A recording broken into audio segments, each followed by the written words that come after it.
நேத்து மேட்ச் நடக்கும்போது தான் ட்ராமான்னு நெனச்சா, மேட்ச் முடிஞ்சதுக்கப்புறம் அவ்ளோ பெரிய ட்ராமா நடந்திருக்கு. நான் எப்பயும் வந்து மேட்ச் முடிஞ்சதுக்கப்புறம் இந்த ட்ராஃபி செலிப்ரேஷன்லாம் பார்த்துட்டு தான் தூங்குவேன். நேத்தும் அதுக்கு வெயிட் பண்ணிட்டு இருந்தேன். 1 மணி வரைக்கும் ஆச்சு. ட்ராஃபி செலிப்ரேஷன் நடக்கல. நானும் போய் தூங்கிட்டேன். காலையில எந்திச்சு பார்த்தா, இந்தியன் கிரிக்கெட் டீம் வந்து இமேஜினரி ட்ராஃபியோட போடியம்ல செலிப்ரேட் பண்ணிட்டு இருக்காங்க. என்னடான்னு சொல்லி தேடி பார்க்கும்போது தான் தெரியுது, நேத்து வந்து ஏசியன் கிரிக்கெட் கவுன்சிலோட பிரசிடென்ட்டும், பாகிஸ்தான் கிரிக்கெட் போர்டோட சேர்மனுமான மொக்சின் நக்வி தான் வந்து ட்ராஃபி குடுக்கிறதா இருந்திருக்கு.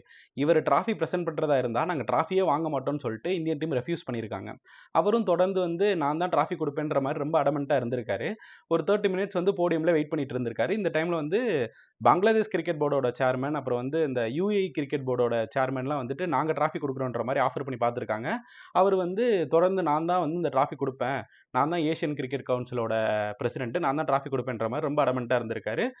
இவங்க ரெஃப்யூஸ் பண்ணவும் அவர் வந்து ஏசியா கப்பு அப்புறம் வந்து இந்த வின்னர்ஸ் மெடலோட வந்து கிரவுண்ட் அவுட்டே கிளம்பிட்டாராமா.